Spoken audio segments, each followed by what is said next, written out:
প্রিয় শিক্ষার্থী, আজ আমরা সাবজেক্ট, ভার্ব, অবজেক্ট, এক্সটেনশন এবং কমপ্লিমেন্ট নিয়ে আলোচনা করব। আমরা সকালে ভাত খাই। এই বাক্যের মধ্যে কোনটা সাবজেক্ট, কোনটা ভার্ব, কোনটা অবজেক্ট, কোনটা কমপ্লিমেন্ট সেটা আমরা বের করব। আমরা জানি বাংলা বাক্যের শেষে কি থাকে? ভার্ব থাকে। তো ভার্ব কিভাবে চিনব? ভার্ব কাকে বলে?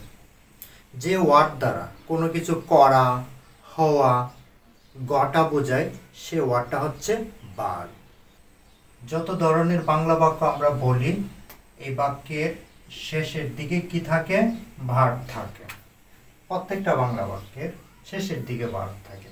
আমরা সকালে ভাত খাই, বাক্যের শেষে কি রয়েছে? খাই। তাহলে এই খাইটা হচ্ছে ভার্ব। বন্ধুরা, সাবজেক্ট কাকে বলে? বাক্যে যার সম্পর্কে কথা বলা হয় অথবা যে কাজ করে সেই সাবজেক্ট। এখন আমরা সাবজেক্ট কিভাবে চিনব? ভার্বকে আমরা জিজ্ঞেস করব কে দ্বারা। ভার্বকে যদি আমরা কে দ্বারা প্রশ্ন করি, কে দ্বারা প্রশ্ন করলে আমরা সাবজেক্ট পাবো।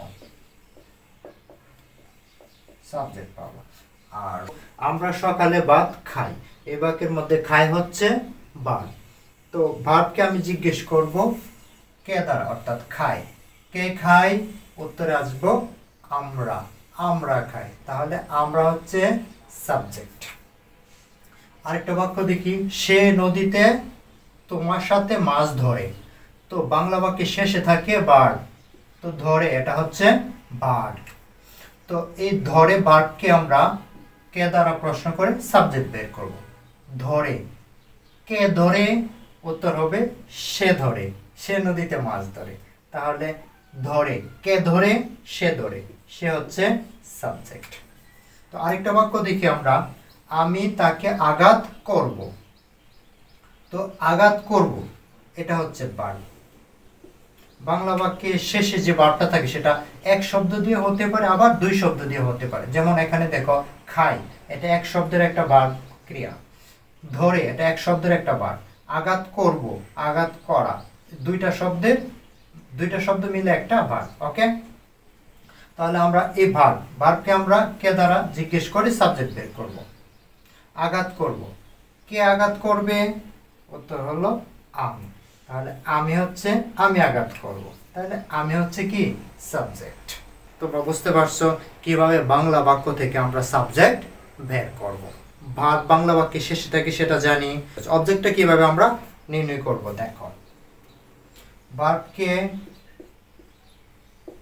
কি অথবা কাকে দ্বারা প্রশ্ন করলে অবজেক্ট পাওয়া যায়। কি অথবা কাকে দ্বারা প্রশ্ন করলে অবজেক্ট পাওয়া যায়। ভার্বকে যদি আমরা কি অথবা কাকে দ্বারা প্রশ্ন করি তাহলে অবজেক্ট পাওয়া যায়। এই বাক্যটার মধ্যে আমরা দেখি ভার্ব হচ্ছে খাই। তো কি বা কাকে দ্বারা প্রশ্ন করব? একটা সময় কি দ্বারা মিলবে, আরেকটা সময় কাকে দ্বারা মিলবে। সুতরাং দুইটা একসাথে কখনো মিলবে না। খাই, কি খাই? উত্তর হবে ভাত খাই। তাহলে কি খাই? উত্তর হবে ভাত। তাহলে ভাতটা হচ্ছে অবজেক্ট। এই বাক্যটা দেখি, সে নদীতে মাছ ধরে। ধরে হচ্ছে ভার্ব।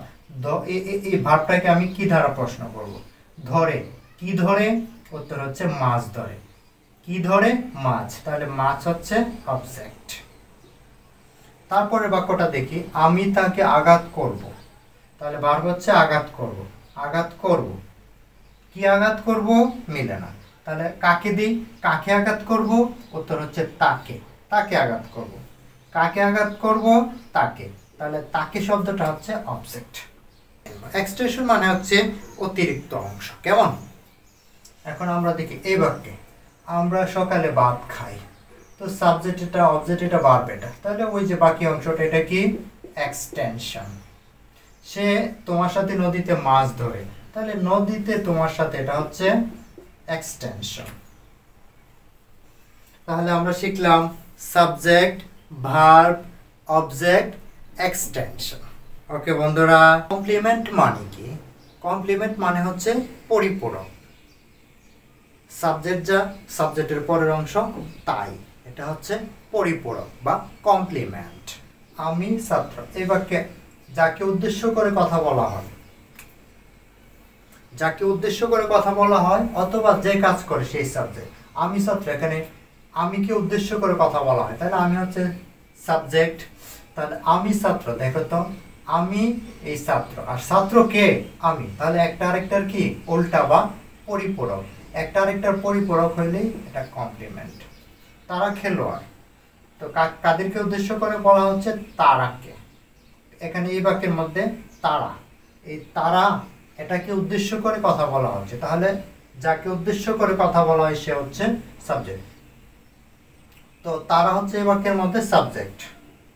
তারা খেলোয়াড়, এটা হচ্ছে কমপ্লিমেন্ট। খেলোয়াড় কে? তারা। তারা কে? খেলোয়াড়। তাহলে এই ধরনের বাক্য হচ্ছে এই যে খেলোয়াড়, এই অংশটা হচ্ছে কি? কমপ্লিমেন্ট। সে একজন শিক্ষক, এই বাক্যে সে হচ্ছে সাবজেক্ট। এই সে, এই শব্দটাকে নিয়ে, সে শব্দটাকে নিয়ে আমরা কথা বলতেছি, তাহলে সে হচ্ছে সাবজেক্ট। একজন শিক্ষক, এটা হচ্ছে কমপ্লিমেন্ট। দেখো সে কে? একজন শিক্ষক। একজন শিক্ষক কে? সে। তাহলে এই যে একজন শিক্ষক সে, সেই একজন শিক্ষক, তাহলে এই যে অংশটা, এই ধরনের বাক্যে একটা সাবজেক্ট এবং যে অপর অংশটা রয়েছে সেটা হচ্ছে কমপ্লিমেন্ট। বন্ধুরা, ইংরেজি বাক্য থেকে কিভাবে আমরা subject, verb, object, complement, extension এগুলো বের করব সেটা দেখো। I play football with friends, আমি বন্ধুদের সাথে ফুটবল খেলবো। এই বাক্যে সাবজেক্ট আমরা একটু দেখি। আই মানে আমি, প্লে মানে খেলা, ফুটবল মানে ফুটবল, উইথ ফ্রেন্ডস বন্ধুদের সাথে। তাহলে এখানে যে প্লে শব্দটা আছে, প্লে মানে খেলা, এটা একটা কাজ, তাহলে এটা হচ্ছে ভার্ব। এখন ভার্বকে যদি আমরা প্রশ্ন করি কে দ্বারা, তাহলে কিন্তু আমরা সাবজেক্ট পেয়ে যাব। প্লে মানে খেলা, কে খেলে? আমি, তাহলে আমি হচ্ছে সাবজেক্ট।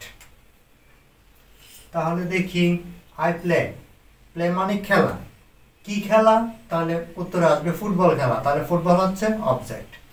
সাবজেক্ট পাইলাম, ভার্ব পাইলাম, অবজেক্ট পাইলাম, তারপর উইথ ফ্রেন্ডস, এটা হচ্ছে এক্সটেনশন অর্থাৎ অতিরিক্ত অংশ। He sent me in Dhaka, সে আমাকে ঢাকায় পাঠিয়েছিল। তো এই বাক্যের মধ্যে হি মানে সে, সেন্ট মানে পাঠিয়েছিল, তাহলে এটা কাজ, এটা ভার্ব। মি আমাকে, ইন ঢাকা ঢাকায়, তাহলে ভার্বটাকে আমরা চিনলাম। সাবজেক্টের পরে সবসময় ভার্ব থাকে। ইংরেজি বাক্যের গঠন হলো subject plus verb plus object. তো সেন্ট মানে পাঠিয়েছিল, তাহলে আমরা সাবজেক্ট বের করব। কে পাঠিয়েছিল? উত্তর হচ্ছে সে পাঠিয়েছিল, তাহলে সে বা হি হচ্ছে সাবজেক্ট। তারপর কি বা কাকে দ্বারা প্রশ্ন করলে অবজেক্ট পাওয়া যায়। ভার্বকে কি বা কাকে দ্বারা প্রশ্ন করব? সেন্ট পাঠিয়েছিল, কাকে পাঠিয়েছিল?